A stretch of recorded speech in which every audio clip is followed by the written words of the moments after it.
Three ways to resist the devil. Three ways to beat him. Three ways to defeat the enemy and win.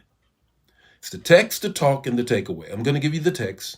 We're going to have a talk. Then there's going to be a takeaway. Here's the text. You already know it. James 4:7. James 4:7. Draw nigh to God, he will draw nigh to you. Resist the devil, and he will flee. How many of you struggle with resisting him? Come on. Can I get some honest folk? Just be honest. You know what, Bishop? I have a tough time. Even Jesus was tempted. I have a tough time resisting the enemy in some areas. How do I resist? How do I overcome? Can I get some honest people this morning? Before I move on, I got to get honest folk. I struggle there, whatever it is.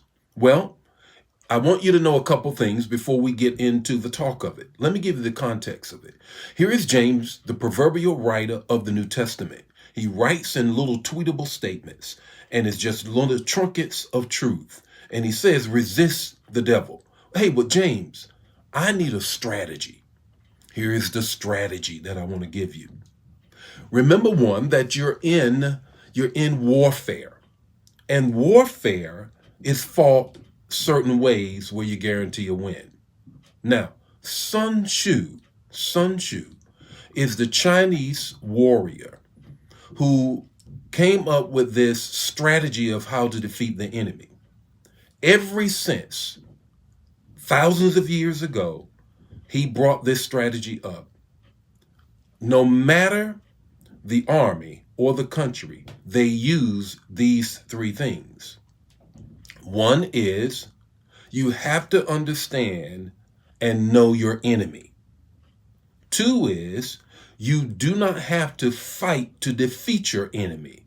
You can let your enemy defeat himself if you do it right. Three is surprise. You do not reveal how you're going to defeat the enemy.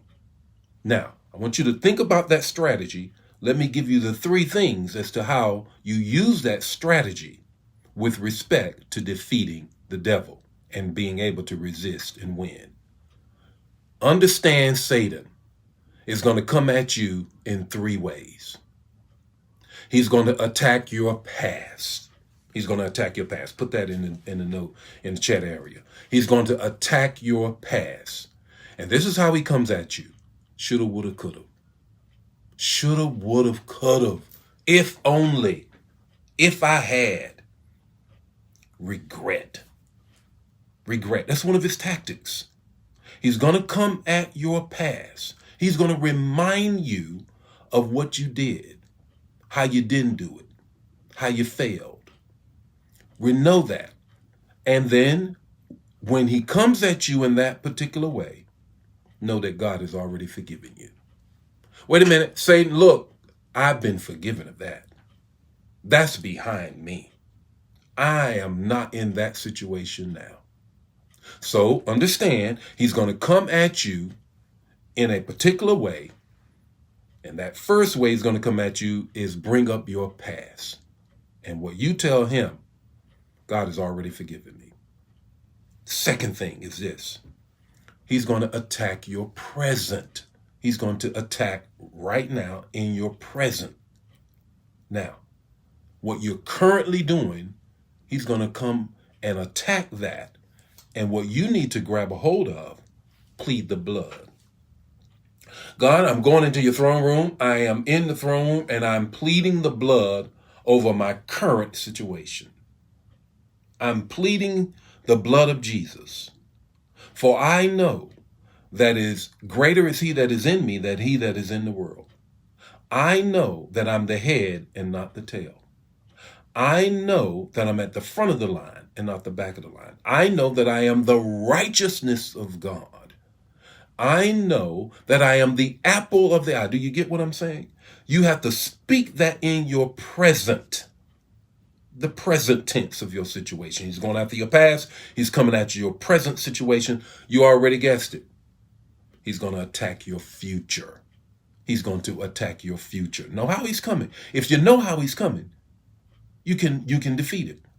When he attacks your future, this is how it looks. It ain't going to happen. You know what? It just gets in your spirit. It ain't going to happen. You won't be blessed. You won't be healed. You won't have the money to pay that bill. You will never be happy like you think you're going to be happy. That's how he's going to come at you. He's going to come at your past. He's going to come at your present. He's going to come at your future. Okay, Bishop, then how then do I respond when he comes at my future? You have to speak that word. I walk by faith and not by sight. Satan, I am going to come into the things that God has for me. I'm going to come into that. You cannot stop what God already has for me. You see, he cannot prevent God from blessing you. So you have to hold on to that. So when you take Sun Tzu's strategy for defeating the enemy, knowing your enemy, knowing yourself, and knowing that I'm going to surprise the enemy with what I have, I'm not going to reveal what I'm going to do, and I'm going to turn the enemy in on himself. I know this. Let me give it to you again. I know that he's going to attack my past. He's going to attack my present. He's going to attack my future. I'm already ready. Come with it, Satan, because I'm going to resist. I'm going to win. I'm going to defeat you. What's your takeaway this morning? Your takeaway is this. Resisting Satan is a fight you will and can win when you apply the right strategy. You can win, you will win, and you will resist him when you apply the right strategy. Hey, the Lord be with you today. May his face shine upon you, give you peace. I'll see you tomorrow morning with more Morning Manna. And remember, hey, Manna fam, don't be greedy. Don't keep it to yourself. Share this manna. If it's blessing you, is it blessing you? Is it blessing you? If it's blessing you, then share it with one other person. And I'll see you tomorrow morning with more Morning Manna. God bless you. May his face shine upon you, give you peace. Bye now.